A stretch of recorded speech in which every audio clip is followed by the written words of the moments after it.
approximately 24 million receive no treatment. The rate of youth experiencing a mental health illness continues to rise, and 62% of teens and children receive no treatment. About 10% treatment. Similarly, SAMHSA reports that 22.7, and as you can tell, this is emotional for me. 22.7 million adults were in need of substance abuse treatment, while only about 10% received treatment. That, given these statistics, we must strive to reduce the stigma and negative stereotypes associated with brain disorders and help individuals, families, and the larger community learn to view them as we would any other medical condition. And whereas to help more people achieve and sustain long-term recovery, the U.S. Department of Health and Human Services, the National Association of Recovery Communities, the White House, Office of National Drug Control Policy, and Recovery Community of Durham invite all residents of Durham Community, North Carolina, to participate in National Recovery Month. And now, therefore, I, Brenda Howerton, Chair of the Board of County Commissioners, do hereby proclaim the month of September 2021 as National Recovery Month, and call upon all the people of Durham County to observe this month with appropriate programs, activities, and ceremonies to support this year's recovery theme. Recovery is for everyone, every person, every family, every community. As this reminds us all that no one is alone in this journey through recovery. This 23rd day of August, 2021.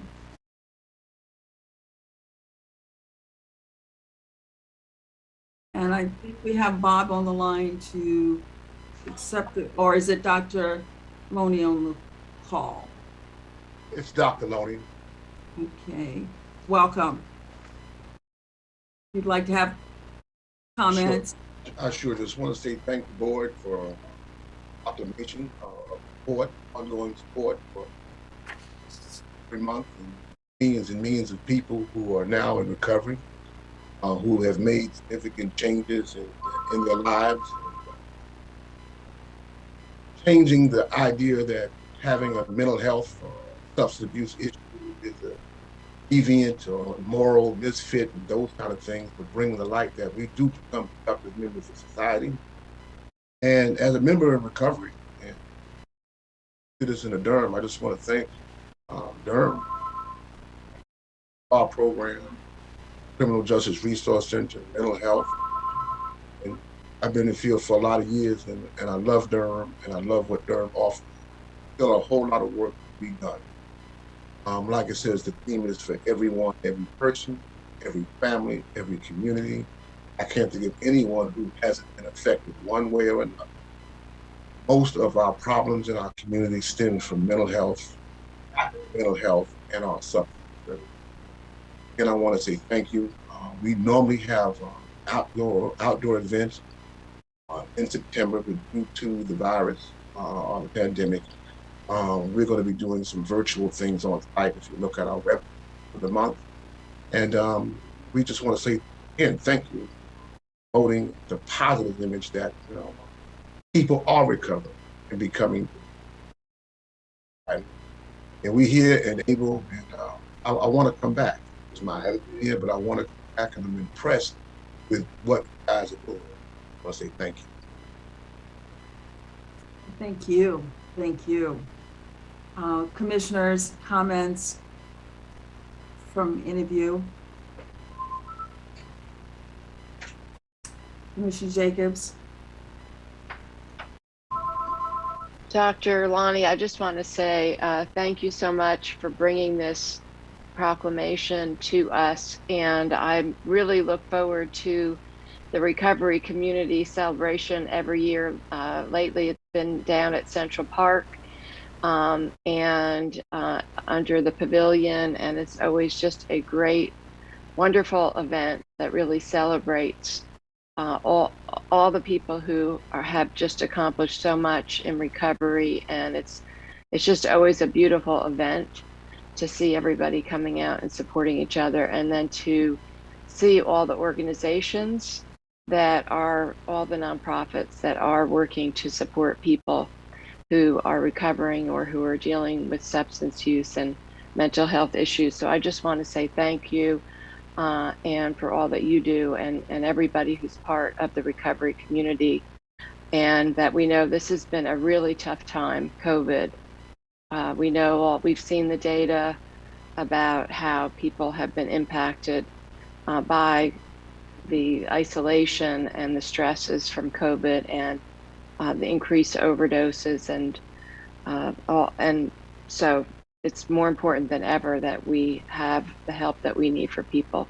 So thank you again for bringing this to us and for all that you do.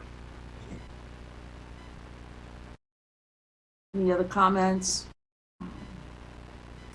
Seeing none, Dr. Loney, again, thank you so much. I think you can hear in my voice that this is heartfelt. So thank you again for bringing this to us and really making us aware. I mean, we may be aware, but it intensifies our awareness of what's occurring in our community. So thank you. Thank you. I think we will move on to our next item, Commissioners. This is awards, and that we are excited about.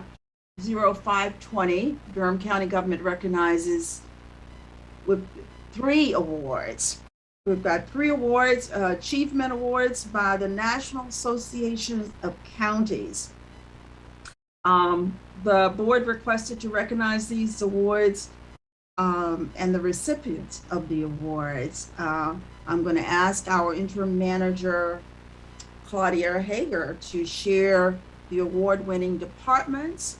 And we also have the department managers, Derek Bowman, Board of Election, Dwayne Brenson, Tax Administrator, Rodney Jenkins, Public Health, on the line to share any additional comments. So we'll turn it over to our interim manager, Hager. Good evening. It's always exciting to come to this period of time each year when our departments are recognized for efforts that elevate to the point of a National Association of Counties NACO Award, Achievement Award.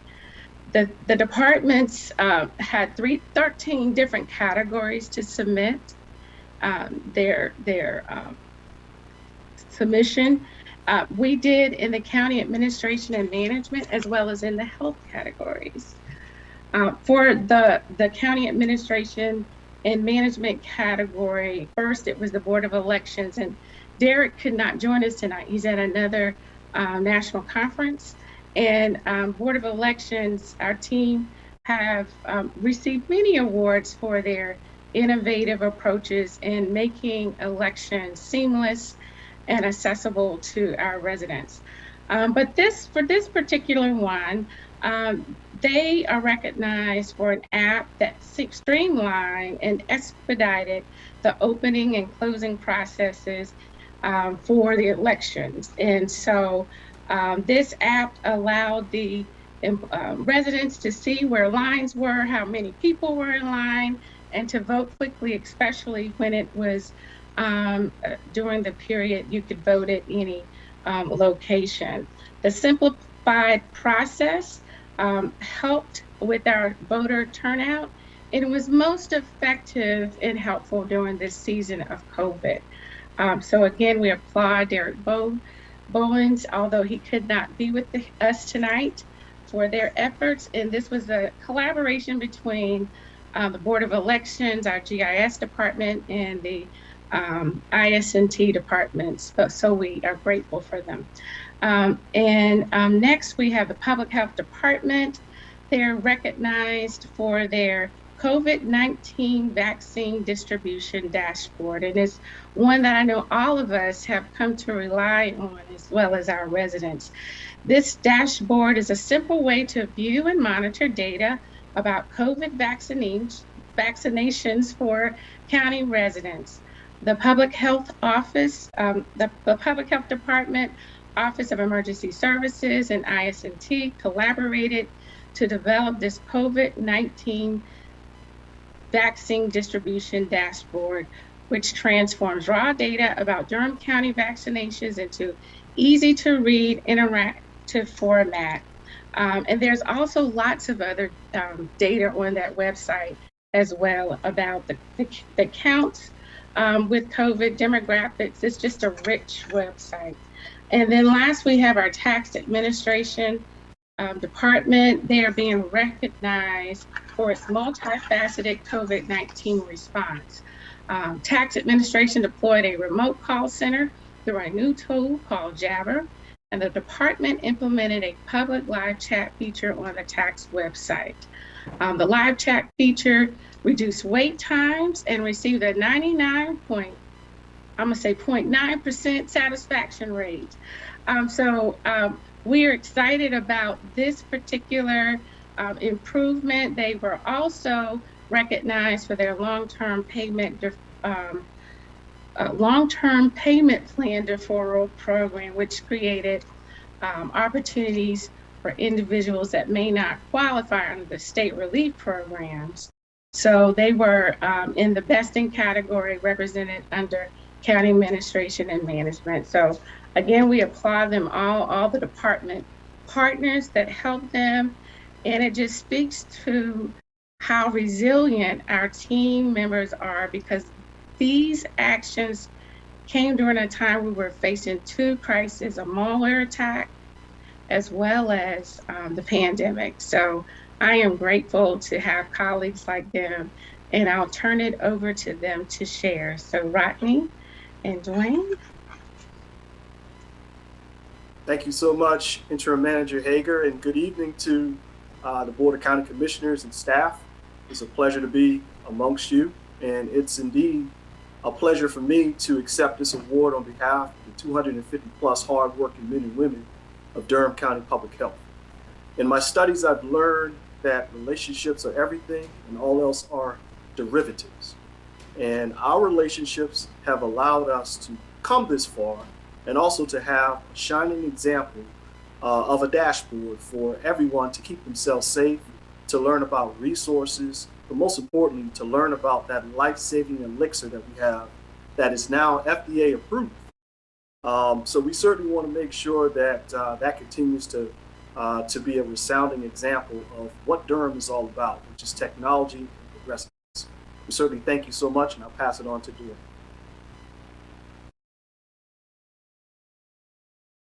Good evening, board.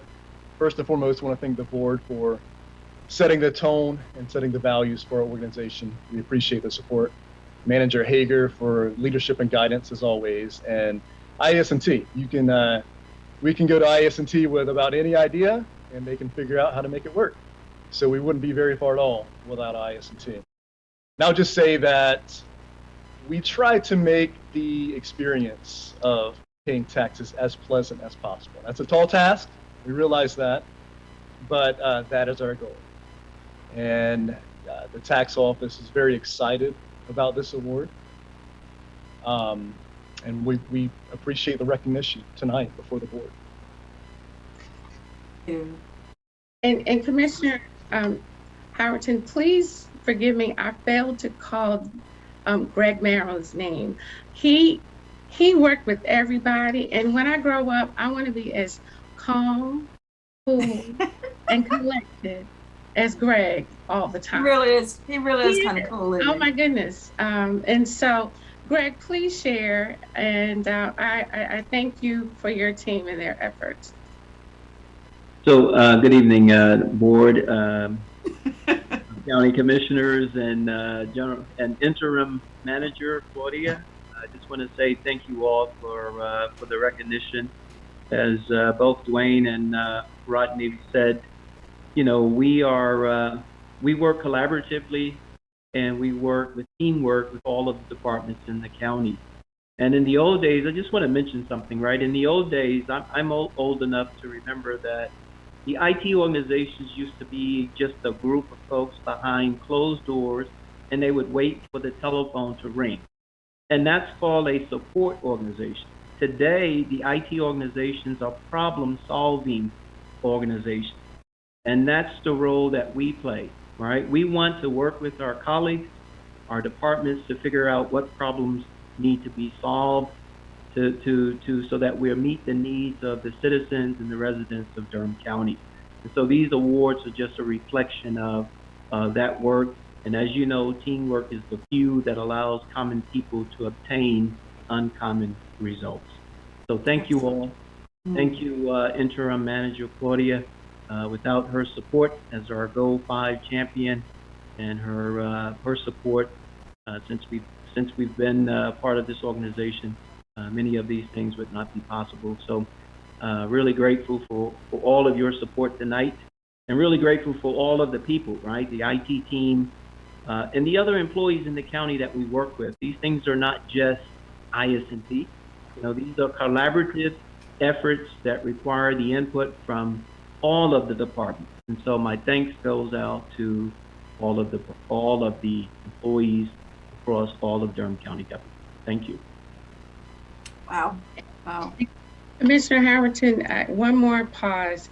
One of our stars in our Office of Emergency Services on the line, they were one of the partners with the Public Health Department with developing the data dashboard. You know, I'm a person who loves data, but you know, it's one thing to have it, but until it's integrated and mined in a way that helps create policy decisions, it's not as valuable.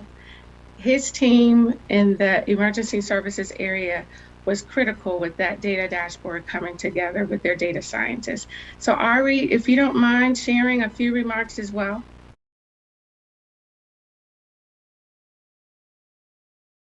Sorry. I didn't mean to cut you off guard, but I was curious. Thank you. I'd like to thank the board for this opportunity, Madam Chair, Interim Manager Hager. So I would be remiss if we didn't mention the efforts of our data analyst, JP, who now has transitioned over to public health, actually as a result, or partly as a result of his work with them through the pandemic. And as we were running the EOC, JP, as the data analyst, came together with public health, and we realized that we needed to portray this information, and Rod and his team put it all together with JP. So I just want to say thanks for the opportunity to add that in. Thank you so much. I think I have covered everyone, and if I've forgotten someone, please forgive me. Charge it to my head and not to my heart. Well, thank you, Manager Hager. And you know, the thing that I want to say consistently, what I've heard, the theme through from all of you is collaboration and team. That is so much a part of what I hear that you do, that elevated the work that you do to the National Association of Counties, because there are over 3,000 counties across the country that submit all kinds of applications and projects that they're doing. And it just makes me so proud to know that Durham folks got the award. So I'm just really, really proud. Commissioners, open it up for commissioners' comments. Commissioner Alam. Thank you, Chair Howerton. You said it very well, but I just want to echo my appreciation and thanks to our amazing team. And y'all are really an example of teamwork makes the dream work. So I really want to thank you all for your individual contributions, and also just making sure that we stay collaborative and a joint cohesive county government.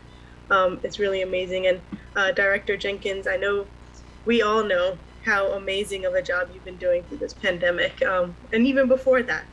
But during this pandemic, you have really stepped up, and your entire team, to make sure that we're getting vaccines to the community in ways that, you know, other counties need to follow with. You know, I was stopped by the back to school bash last Friday, and I saw your team was out there giving so many vaccinations. People were lined up in the parking lot to get vaccinated by your team. I saw Deputy Director Patterson while I was there, and it was just an amazing sight to see. And Dwayne, to have a 99% satisfaction rate with anything related to taxes is amazing.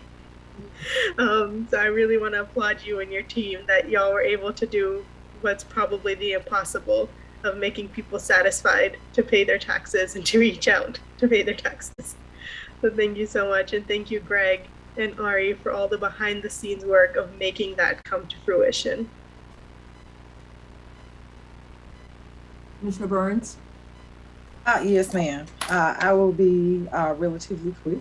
I just want to say first of all, to Director Bowens, because he's not here. Everybody else shouted out folks on their team. But I do want to, number one, apologize to everybody, because I remember a couple of weeks ago, I gave Derek a shout out for winning. But that was because I actually saw his people on stage. I saw Nikita and I saw Brenda, so the rest of you all. So I do want to say thank you to Nikita Reese in that office, because she's the Deputy Public Information Officer there. So she took, Greg's shaking her head like he built a platform, but somebody had to get the message to the people.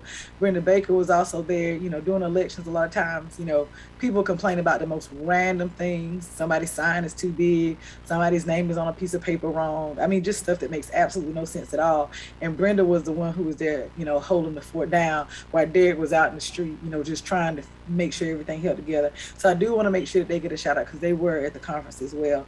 And that means a lot to me, especially when we look right now, and there are 48 states who have hundreds of bills in their state chambers right now that are assaulting and attacking voting rights. And right here in Durham, we are the state, we are the city, we are the county that is working to make sure it's as transparent as possible, it's as easy as possible, it's as open as possible. And to win an award for it, I wish I could say, that we were the beacon. But again, these 358 some bills, some of which are actually here in North Carolina, are problematic. So I just want, Derek is not here, his team is not here, but I want him to know that he has a team of politicians who are behind him and who will support him no matter what comes out of these state chambers. And I feel comfortable saying that for all 5 of us. I feel comfortable. Okay, I got nods for everybody that he can continue to do this good work. And you shouldn't. The other thing I want to throw out there to Rod Jenkins, because we call you Dr. Jenkins for a while, because we only tuned into 3 things last year. While he is no longer there, we tuned into 3 things. That was Cuomo, he did the walk of shame this week. We did the governor and you. That was literally all we had, because we didn't know anything, we were not doctors. And you came in here and you had only started, I think, was it January 13th? Am I right about your start date?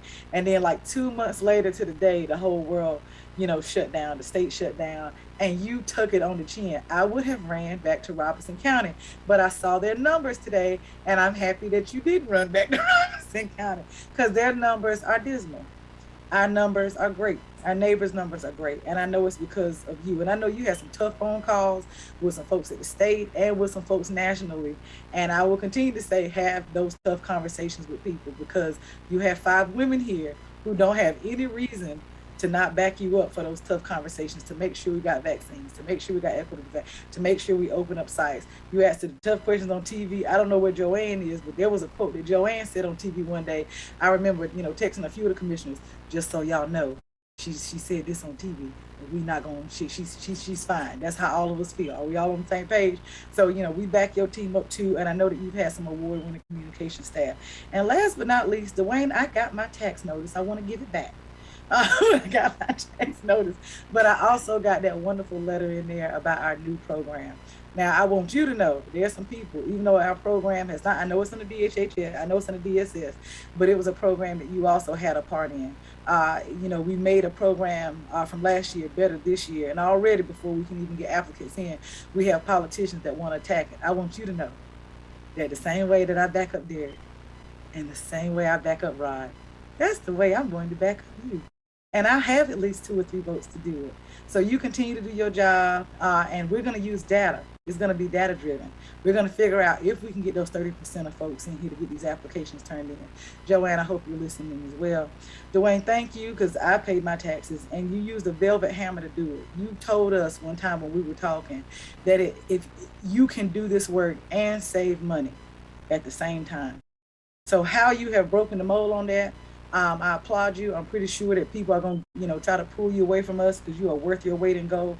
But I do hope that you stay with us because the people of Durham really need the strategies that you've employed to make sure that we get things paid for and that they don't feel ashamed and that they feel comfortable about paying their taxes. And to you, I say thank you because I know how hard it was for me when I was not working and how hard it was for me to pay my taxes. And it's nice to have somebody at the helm that understands real people's problems.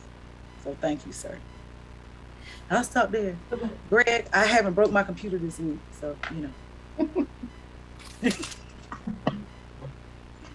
Other comments from commissioners? Seeing no hands. Commissioner Jacobs? And I think I see Commissioner Carter as well. Well, I'll just echo what's already been said by our interim manager and my 2 fellow board members. Just want to congratulate everybody, Derek, Rod, Greg, and Dwayne and all of your staff, everyone who has been a part of all of these initiatives. And I think what struck with me, again, as has been mentioned, is the teamwork that's behind all of this. But that also, this is about, at the heart of it, about information and getting information to our residents and doing it in, easy to access, innovative, accessible ways. And so it's really making a difference in people's lives. So thank you. And Greg, you said a quote. Could you please repeat that? You said something about technology is the fuel. And I really wanted to write it down because it was a great quote. Do you remember what you said? Yes, I say it all the time to my team. I said, teamwork is the fuel that allows common people to obtain uncommon results. That is fantastic. I love that. Awesome. Thank you. You're welcome. Commissioner Carter, I saw your hand. Oh, yes. I definitely want to lend my voice to this lovely chorus of all of my fellow commissioners and interim manager Hager. Indeed, the individual accomplishments are exemplary. We're becoming like the senior superlatives. We're the county superlatives every year at NACO.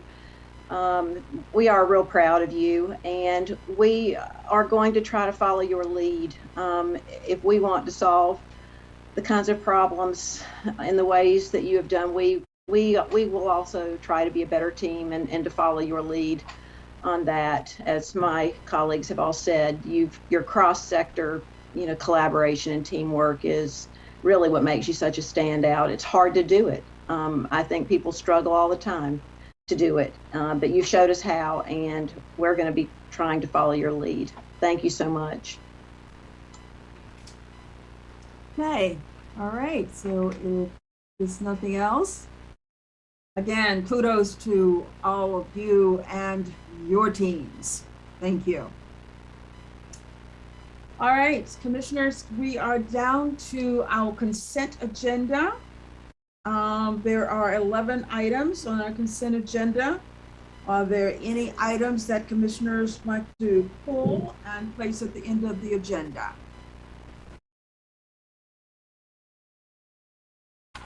If not, I will pass it over to our interim manager to go through the consent agenda, and if there's nothing to be pulled, she can take whichever actions you would like. Madam Chair, may I ask a question first? Yes. Just wondering, can we, so we can save also Manager Hager's voice, is it possible, since all of us have reviewed it and if no items need to be pulled, to approve the consent agenda without, or do they need to be read? It's up to Manager Hager. How would she like to proceed? Sure. Allow her to make that. Sure. Okay. Given the board does not have questions, I will recommend that the board moves forward with approving the agenda, the consent agenda. So much. And now I can ask for a motion to approve the consent agenda. So moved, Madam Chair. Okay, I'll thank you. second. And it's been moved and second, and to have a verbal vote.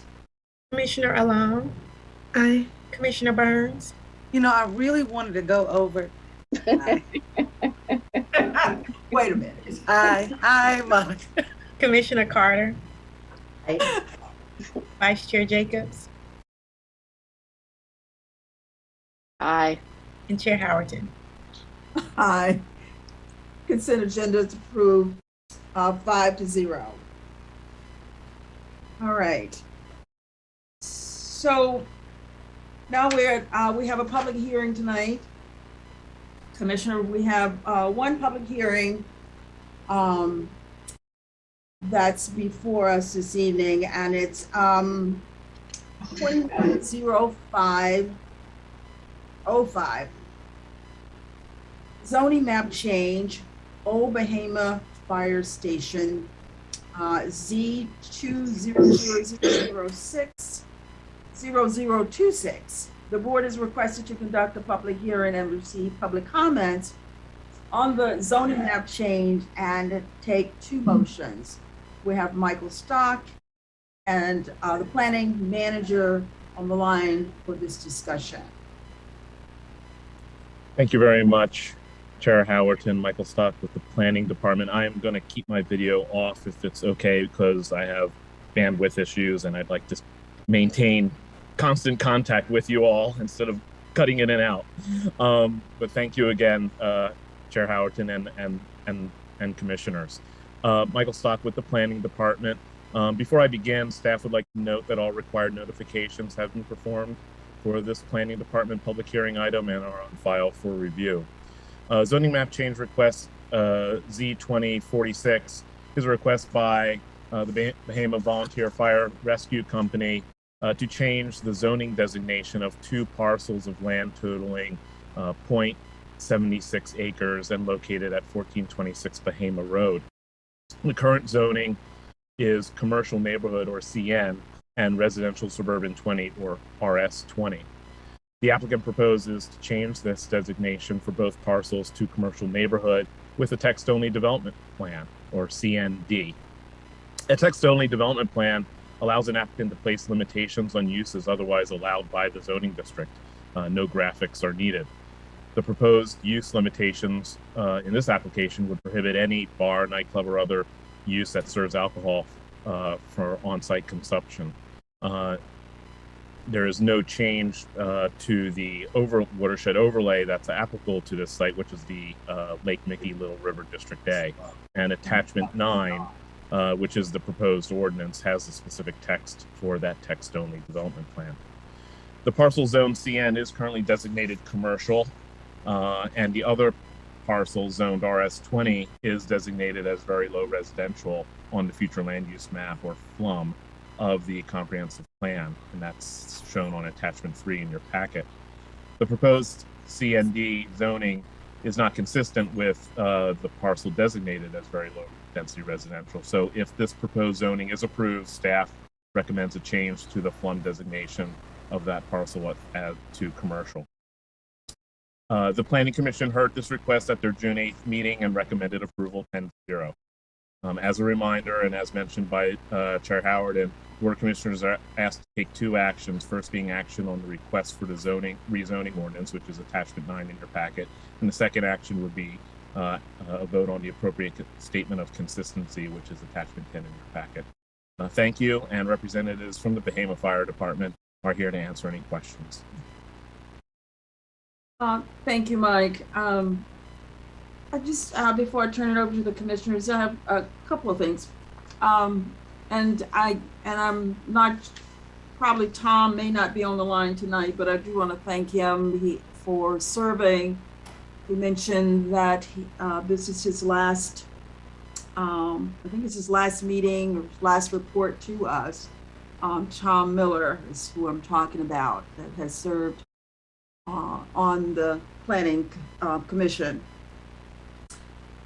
The other thing is there were a little bit of hesitancy from two of the members of approving this. They seem to have a little bit of concern. While I support this rezoning, I must observe that as a general rule, I do not believe that we should grant rezoning requests that create non-conformities. Can you talk a little bit about that? What does that mean? The issue of nonconformity did come up in the Planning Commission public hearing, and the two parcels, and I'm going to pull up for, if it's okay, and please tell me if it's not, just a context map so you can see the two parcels that we're talking about. Is that okay to do? Sure. Okay, let me just do that for 1 second. And hopefully it'll work. If not, we'll see. Host disabled participant screen sharing. Okay, so never mind that. I'm sorry, Michael. I actually just made you a co-host, so you should be able to do your screen sharing now. Okay, let's see. See if that works. Cool. Is that working for y'all? Can you see that? Oops. Hold on. I had to hit the share button. Sorry. There we go. There we go. Okay. There we go. Okay. Okay. So as you can see, there's two parcels. There's this parcel that's currently zoned CN, and then the other parcel that's currently zoned RS20. Both parcels are currently non-conforming parcels, which means that they were created when they were created and recorded. They were recorded per the rules allowed at that time. They were conforming, and then rules have subsequently changed throughout the years and made their size non-conforming, because the current rules for being in the rural tier and in not for the CN district itself requires a 2-acre parcel minimum, and being that it's in the MLRA watershed district, even more non-conforming, 3-acre parcel. But as you can also see, there's numerous parcels around here that are just the same size, if not a little bit smaller or a little bit bigger, but nowhere near 2 or 3 acres. What this zoning actually does is, in a minimal sense, actually reduces the non-conforming status, because it would bring both of these parcels together under one development site, making it actually a larger development site, bringing it closer to conformity. So staff does not have an issue with that non-conforming status. And sometimes non-conformities itself create a false kind of false sense of insecurity. There, maybe non-conforming uses might be something that's really worth taking a look at, but this just enables the applicant to better utilize the site, and the site is already used, as you're aware, as a non-conforming use, and they are looking to put limitations on the CN district uses, which there currently are not for even the CN zoning. So they're looking to make it a little bit more restrictive. But the long story short, it was discussed at the Planning Commission, and we did explain the non-conforming situation. And I hope that helps, and I'll be happy to answer any other questions. It does. And for the public, could you say what CN means? CN is commercial neighborhood. Okay, that might be good.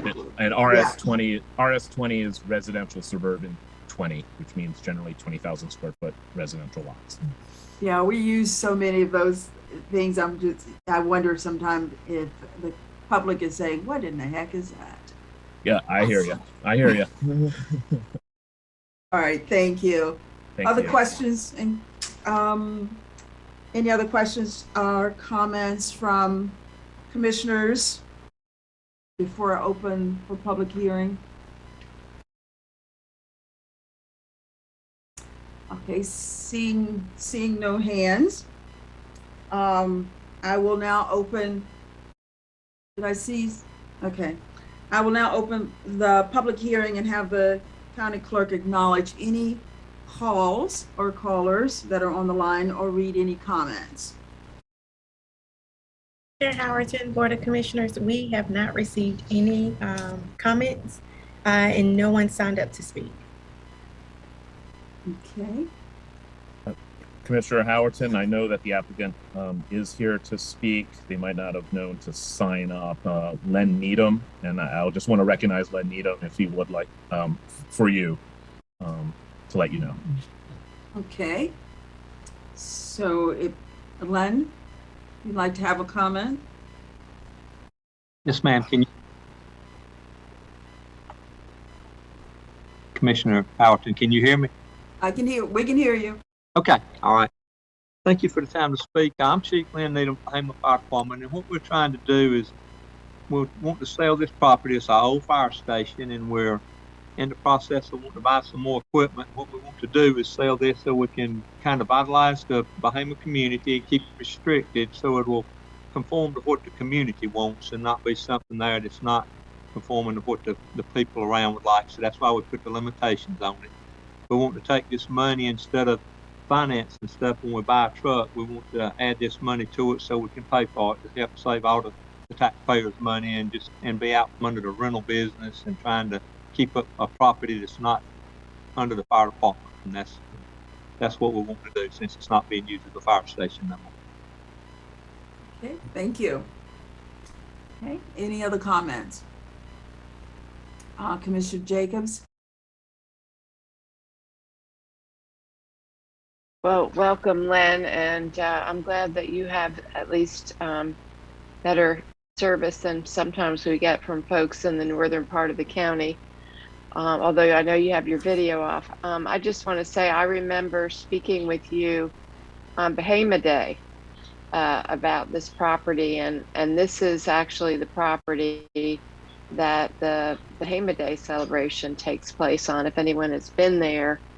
And it's really in the heart, I think, of the Bahama commercial area of the rural village. And I appreciate that what the fire department is trying to do with this development plan text amendment is to rule out a specific use which does not allow a commercial use that has alcohol consumption. And I appreciate that you all are trying to, that you're going to be selling it and you want to make sure that community is protected from something that may not fit in with the surrounding other uses and what the community wants. So I support this and appreciate the efforts that you all are taking. Thank you. Okay, if there are no other comments.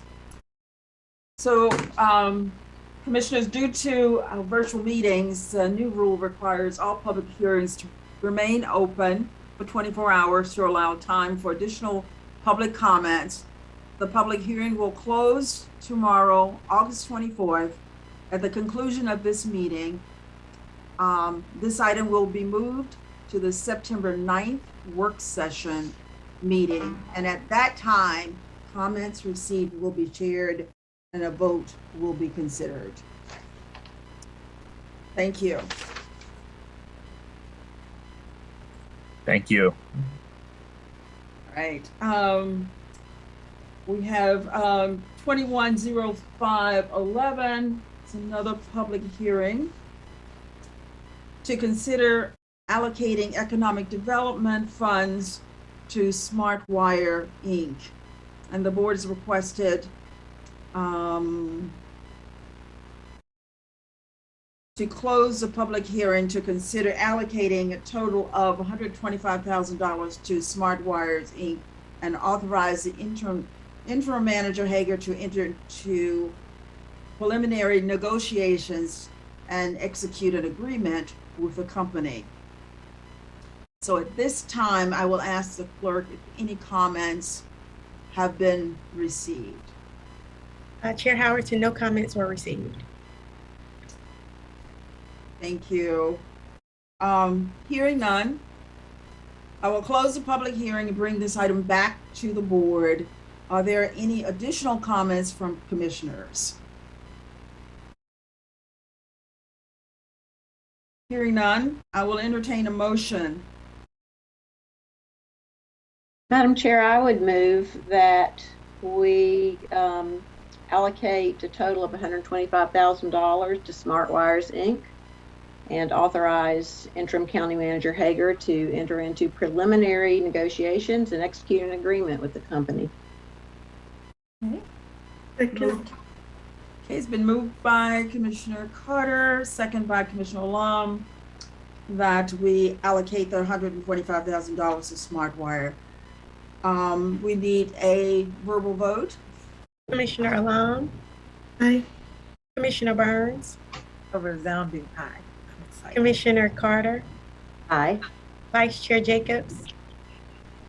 Aye, and I would just to be clear, we are assuming that what is in the briefing sheet is also going to be incorporated into the agreement. I think that's our assumption, correct? It is. It's what's in the document that we have in our package. Yes. Right. Thank you. And Chair Howerton. Yes.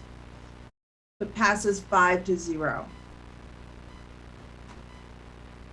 Other business commissioners is our Durham Public Health Focus Update. I know we said we would not have an update every session, but due to the state of things right now, the board is requested to have an update from our county staff on COVID-19 response and efforts. This discussion is, of course, led by Ron Jenkins, our public health director.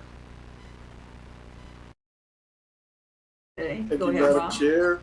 Thank you. Just going to ask Madam Clerk if she allowed me to share my screen.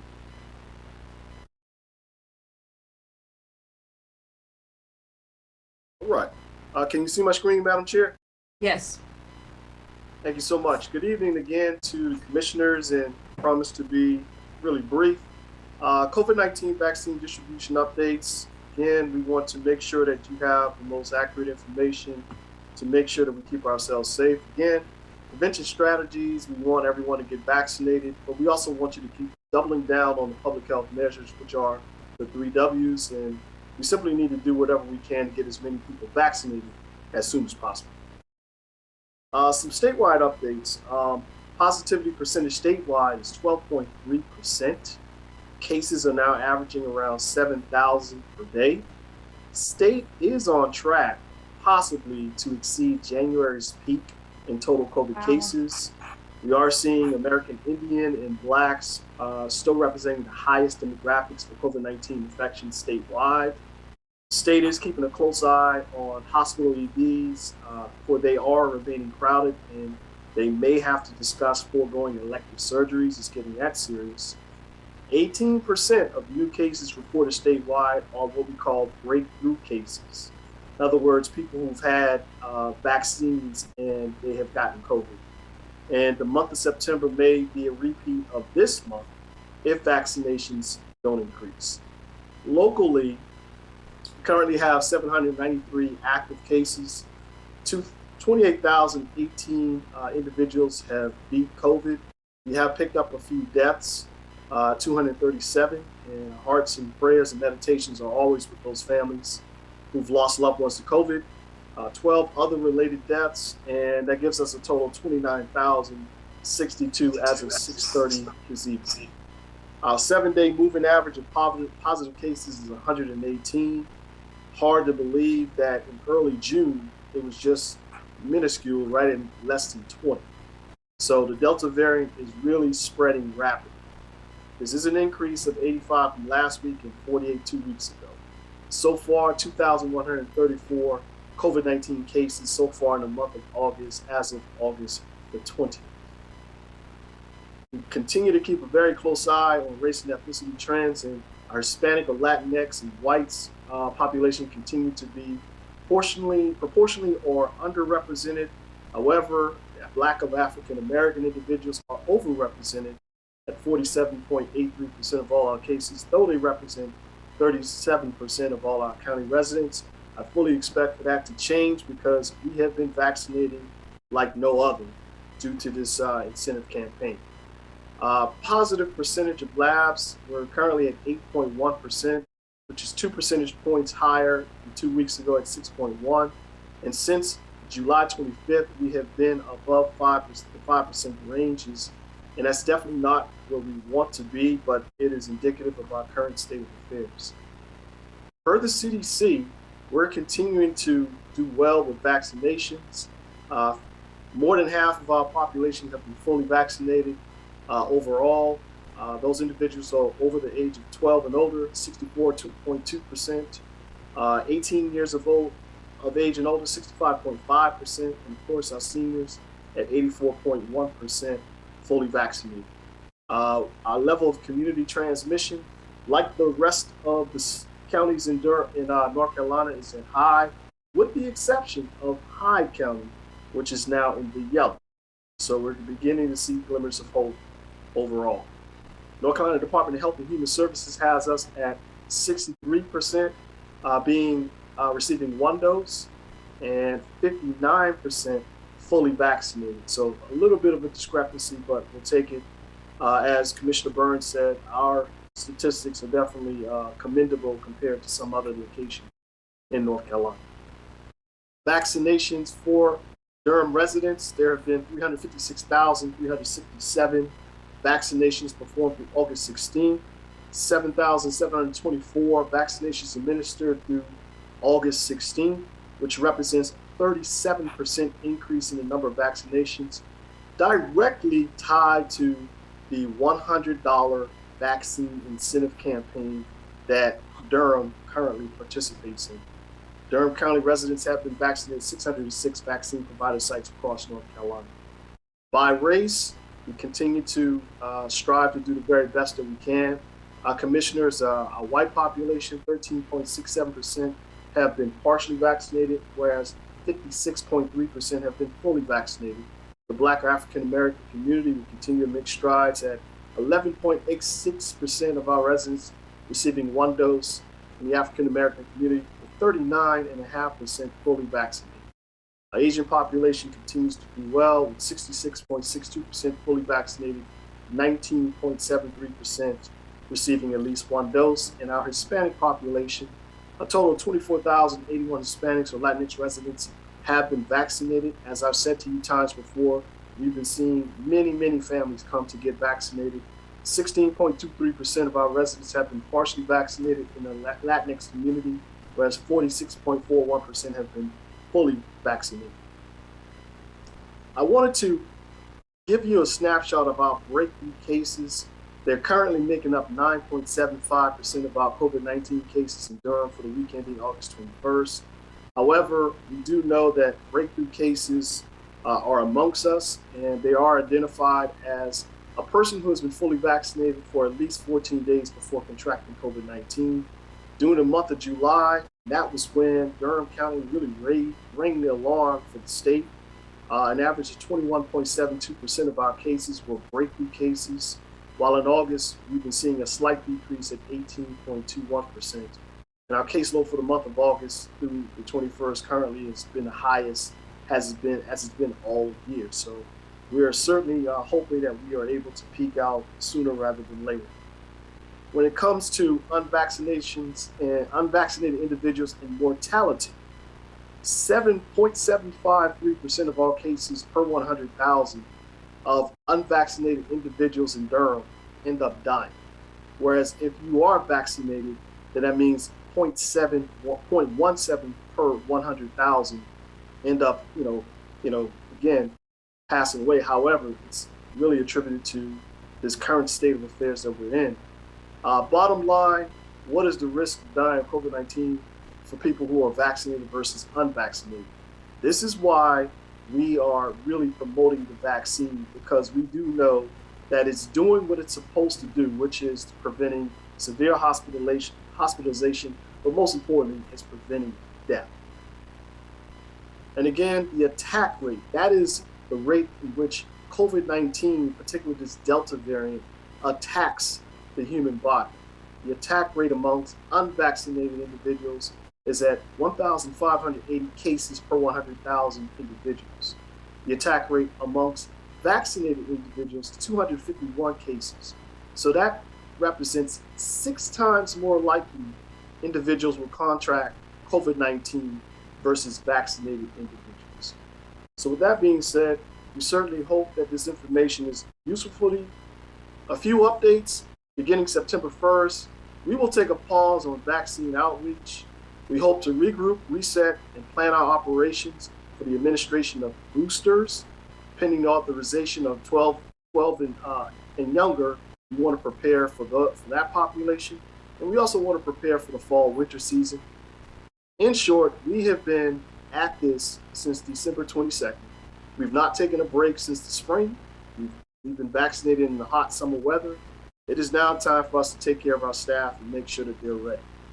Additionally, the multiple outreach are really becoming dangerous with the community spread being what it is, and the Delta variant really causing a high number of breakthrough cases.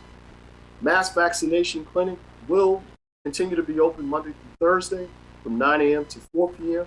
Tuesday is extended hours. Fridays will be reserved for select outreach events.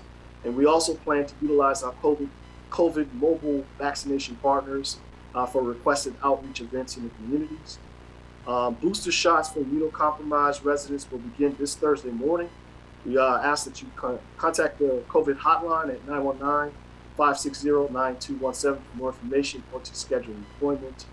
And as mentioned, our vaccine incentive gift card campaign has been wildly, hugely successful.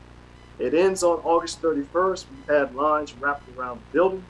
And for the most part, when it ends, we will have administered well over 25,000 gift cards to Durham residents. That's those individuals who were lucky enough to receive a $100 gift card for the first dose, and for individuals who transported people to get the vaccines, they received $25. That concludes my presentation. I think it was in 10 minutes or less. We'd love to answer your questions. Thank you, Mr. Jenkins. I just have one quick question. When you say individuals being compromised, could you say a little bit more about that? Unfortunately, we do know that this Delta variant packs a punch, and thus the reason why we are going down the road of employing boosters. Those people who are 8 months away from their last dose, it has been said that the vaccine has begun to wane.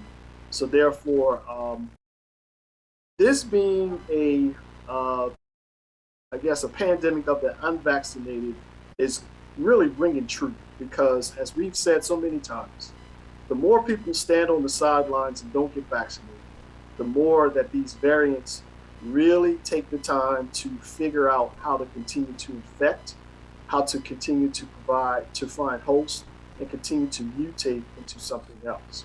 So we are thankful for the incentive campaign. We do know that we did see a lot of different demographics come to partake in it. They followed us everywhere we went, from the Health and Human Services building to the outreach events. Saturday, we had an outreach event in the Leadenham community to celebrate a church groundbreaking. And by the time we stood up the tents and got ready, we had 50 people in line waiting. And the temperature was like 95 degrees. So, I mean, it's paying off, but we do know that breakthrough cases are here. We want people to continue to protect themselves. And what we're finding, Madam Chair, to be brief, is that a lot of these breakthrough cases are people who are operating with reckless abandon. and acting as if COVID is not here. They're going to fun parks, they're going to restaurants, they're not masking up, they're not practicing BWs. And what we need for them to understand is that COVID is still a real, clear, and present danger. It's not over. I hope that answers your question, Madam Chair. Oh, it's still not, I just wanted to be clear to our public about a compromise. How are you compromised? You are How compromised. are we compromised? Yes. You are compromised when, although you are fully vaccinated, you don't mask up. As our current mask mandate states, when you are indoors, you are to mask up. The only time you should not be masked is if you are outdoors, because our orders allow for that. You are compromised when you don't practice those 3 W's. You're compromising yourself and others when you know of others who should be vaccinated and you're not taking the opportunity to really educate them. You don't want to put any pressure on anyone, but you certainly want to make sure that you give them the information that they need in order to make a life-changing decision. Because with this sustained level of infection in North Carolina, we're bound to see more deaths. And these deaths are totally unavoidable. I mean, you can avoid it. So that's what I feel they are doing when they really compromise themselves. Thank you. Thank you. I just wanted that to be real clear. Commissioner Burns. Can y'all hear me? Yes. Okay. Perfect. Okay. Thank you. Thank you, Director Jenkins, as always. I think more people are going to be tuning in now. I do want to applaud you for those of us who actually attended any county commissioner events this year. Your name came up quite a bit. We had, I know on last week, I was bothering both you and Joanne that morning, because if the public doesn't know, or my colleagues do not know, he just referenced that we gave out 25,000 cards. There are counties in North Carolina that have public health directors who sent their cards back, who do not care about their communities, whose county commissioners do not care about their communities. They sent the gift cards back. So one, thank you for just at least setting up the infrastructure to get those out. Continuing to do the hard work and not looking down on people who did not do it before now. I've talked to some of the community groups. I've read some of the press releases about some of the statements. Some people are saying, oh, it's because somebody dies. Other people are saying $100 doesn't hurt. Whatever it takes to get them in the door. I mean, when I've been out there, I know Commissioner Long said she was out there this week. I was out there some last week. Like, these are the comments that we hear. I lost 2 more friends to COVID this week. They were only in the hospital 2 days. 2 more friends, just finished up her second master's, and I had another friend who just didn't, and she was vaccinated. Another friend wasn't vaccinated. So it is getting very real out here right now. I did want to follow up on something that Commissioner Howard said. I understand what compromise means. I understand what immunocompromise means. When you have a impaired immune system. My issue, or not my issue, you just stated on camera that we might be providing boosters. Starting on Thursday, and we have directed the public, or you have, that they need to call. I think fear will have everybody calling to get a booster. So I would love, and I know this puts more work on you all, if we could actually say this is what an immunocompromised person looks like. Somebody who might have breast cancer, somebody who's going through chemo, somebody who's on dialysis. Because what we don't want is everybody and their mama calling on the phone because they're like me and they lost 2 people this week and they're scared. But we want this booster, this 3rd shot. So 8 months back, what are we looking at? January, February, March, individuals like that. This needs to be for folks who actually have some kind of pre-existing health condition. So I don't know if you're allowed to do it, but as far as the regulations will allow, I would love for us to at least have a list available online, or at least be able to direct people on the phone. If you are not immunocompromised, perhaps you don't need to make an appointment. Is that a fair assumption to make? Yes, ma'am. And thank you so much, Commissioner Burns, for articulating the finer points of immunocompromised individuals. I mean, of course, people are going to say my foot was swollen, my leg is swollen, and I think I'm immunocompromised. And I say that in jest, but what you said is accurate. And I'm so thankful for my nursing corps because they are the backbone of public health, and they're not going to allow us to do anything to compromise our integrity and to compromise what we're supposed to do for medical practice.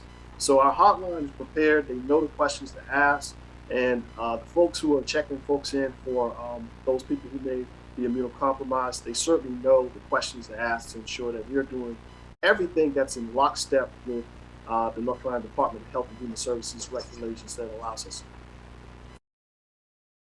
Thank you. Any other questions or comments? Commissioner Jacobs? Thank you, Rod, for your great report. And there was a lot of really interesting data that you shared, some new data points in this ever-changing landscape that unfortunately we still find ourselves in. But I know you mentioned it. I also mentioned earlier, we did have good news today with the FDA approval of Pfizer. So I really hope that will help people who have had hesitancy because it didn't have, the official approval, and also take away one excuse that people have for questioning the vaccination. So that's great news. And there has been recent legislation that really strengthens and expands the role of pharmacies in continuing to help give vaccinations. So those are, I think, really two good things, because we know the local pharmacies have really helped us so much. I was wondering, Rod, what, when you look at, for instance, we're fortunate, right? Tonight we had on our consent agenda over $730,000 for, again, helping with vaccinations for specifically women and children. We've had several grants that we've approved, so we're really fortunate. Do you have any thoughts at this point of what you might want to use that for? And I'm just wondering, since you feel like the carrots work so well and the gift cards work so well, if we could is that something we could continue doing for gift cards or some type of economic incentives? If that seems effective, would that be funding that we could use for that?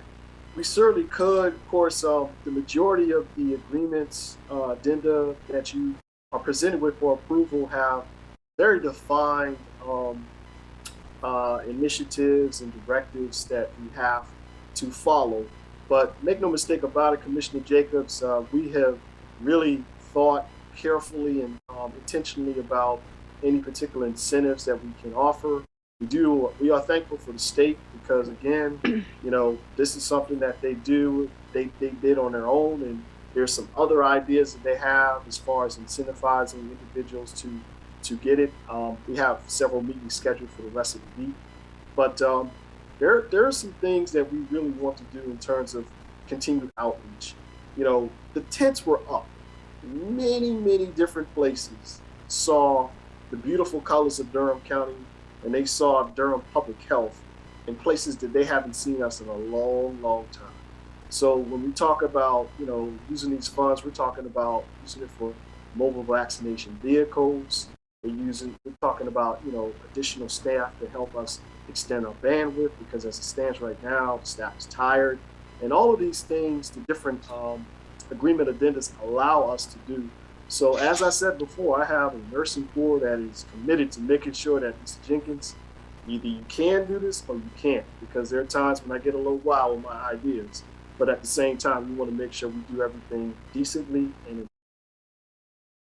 Thank you. And speaking of incentives, I want to commend our interim county manager, Claudia Hager, who today we learned has notified our staff about a new implementation of a COVID-19 testing and vaccine incentives program. And so I really appreciate your strong leadership on this, interim manager Hager. And I think this is so important because I personally feel like it's going to take employers really focusing on getting all of our employees vaccinated, and every type of work environment is going to be important. And we're already seeing the impact on our staff. And so I'm really glad that we are going to be incentivizing that. And I don't know if you want to talk a little bit about that at this time or at a future time, Manager Hager. Can I question? Claudia, is that the one that we got last week? I think, Commissioner Jacobs, I think you've been out of the country, and is that the same one we've gotten already, or is that something different, Claudia? Well, I updated the board last week. Today, the email went out to employees. So we shared it with department heads Wednesday, and today it was to the rest of the employees. And the incentive is similar to what's happening at jurisdictions and companies across the country and world. Trying to encourage vaccinations because based on the data, the vaccinations can help reduce the Delta variant. And so employees that are vaccinated by October 4th can receive a financial incentive of $250 and 2 bonus days off. Those who do not decide to become vaccinated, because that is a choice, they will have to go through weekly testing. And we will continue to evaluate the approaches we take with trying to keep our employees safe. I also stress the employees' families and our citizens. And Durham County has done a lot since March to be in the forefront with one of the first places to have a mask requirement. Our approach with screening, which we still do. And so we're just asking the employees to partner with us on this step to keep each other safe. I just want to Madam Chair, if I may, I do want to make sure I didn't miss something, because I knew that we had gotten that email last week, and when Commissioner Jacobs said came out today, it's like, okay, did we miss something? All right, Rod, go ahead. I was just saying I do commend Interim Manager Hager for her leadership, and I also want to give a huge shout out to Durham County's COVID-19 task force. They have been directly responsible for making sure that things are safe. What I was surprised to hear is that there are some major hospital systems in the triangle area that are not doing screening.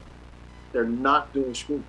And to say that, we are still doing that is a commitment to the safety of our employees and our citizens. So big shout out to you, Interim Manager. Thank you. All right. Anything else for you, Claudia? No, ma'am. Madam Chair. Yes. Commissioner Carter. May I be recognized for a question for Mr. Jenkins, please? Yes, you may. Thank you. Thank you, Madam Chair.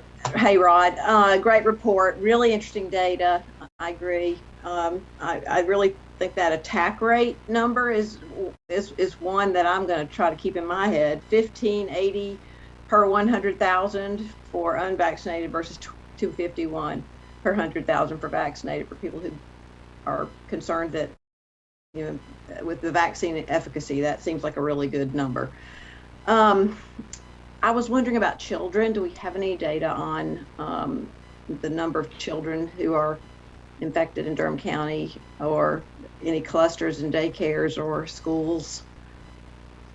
I will say I'd be happy to get y'all that information. I don't have it at my fingertips, but I will say it is relatively low, and we're holding our own. I'm proud to say to the commissioners that we maintain constant contact with Durham Public Schools. Every Monday at 2 o'clock we have a standing meeting that has never changed when schools were away. We're keeping a close eye to make sure that our children, students, and staff are safe.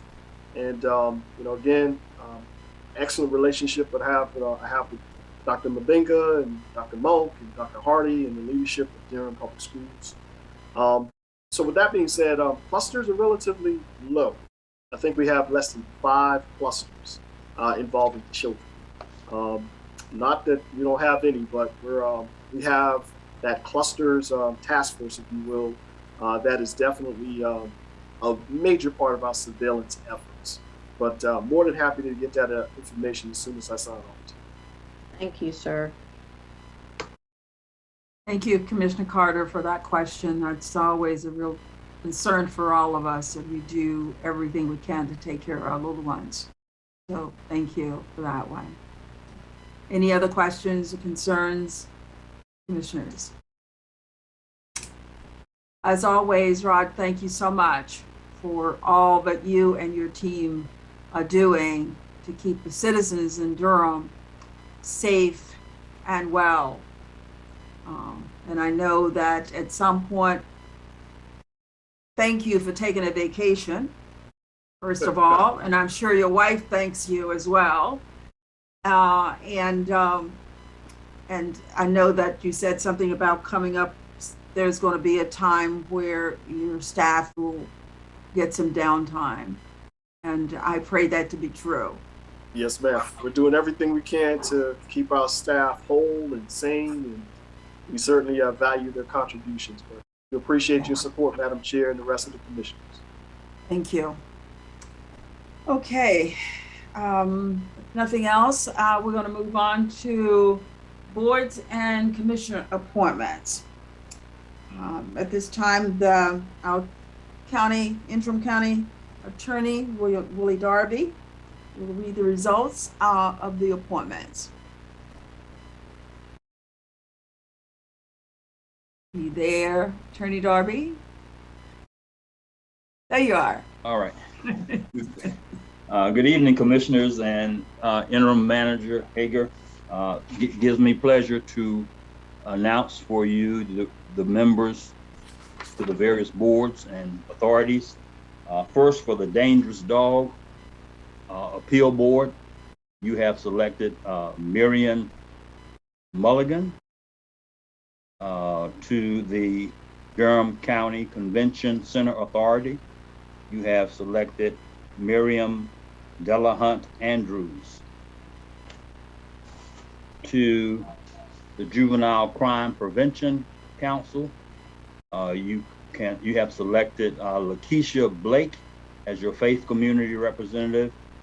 You've selected Joseph Jackson III as your youth representative, and you have selected Brandon Morrissey as your citizen representative.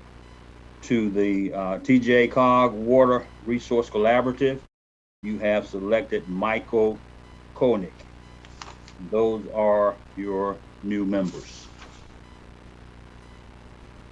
Thank you. You have a question, Commissioner Alam, about the appointments? Not a question. I just, I think I may have heard wrong, or I wanted to just correct it in case. For the first one, it's Brian, Mulligan, not Marion Mulligan. Yeah, it's Brian. You're right. Okay. You're correct. Okay. Yes. Okay. Thank you. Mm-hmm. Thank you, Attorney Darby, and congratulations to the citizens for their appointments. And I just want to recognize them and thank the citizens of Durham for serving on our boards and our commissions and committees and our authorities. We could not do all the things that we do as commissioners without the citizens' participation. So I just want to say thank you for your willingness to serve.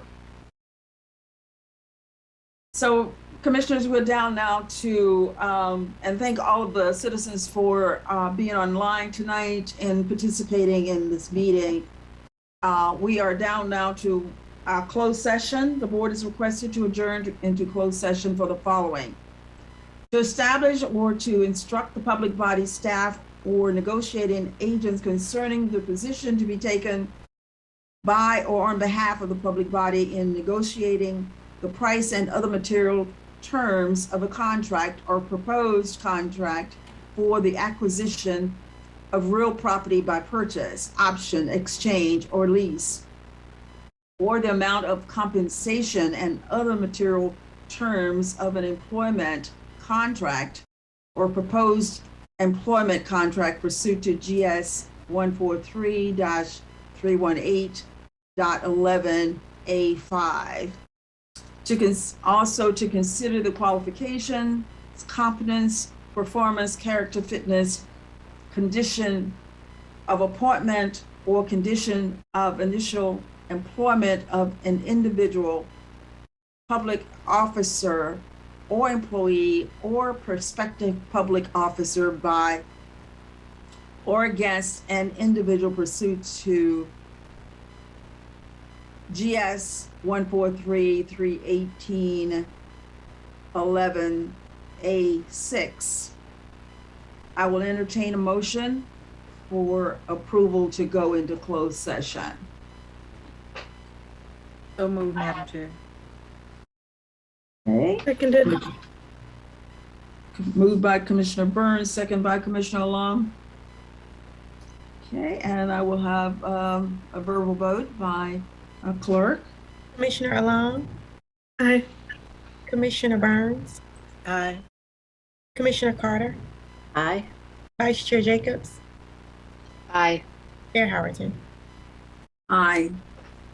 Just before we go into closed session, I do want to remind the citizens and the community that with public observance of Labor Day and Rosh Hashanah holiday, the board will hold the September work session virtually on Thursday, September 9th at 9 a.m.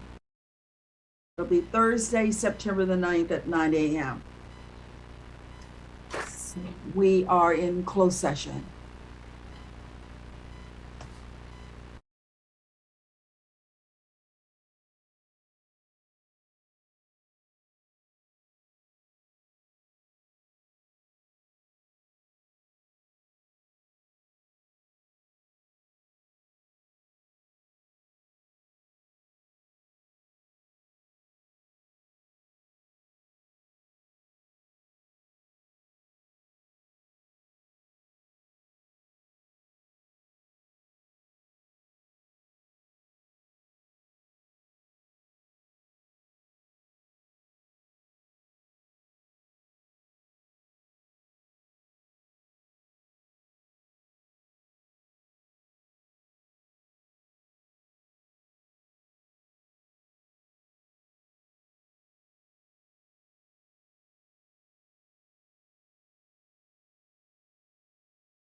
Okay, it's moved and properly second.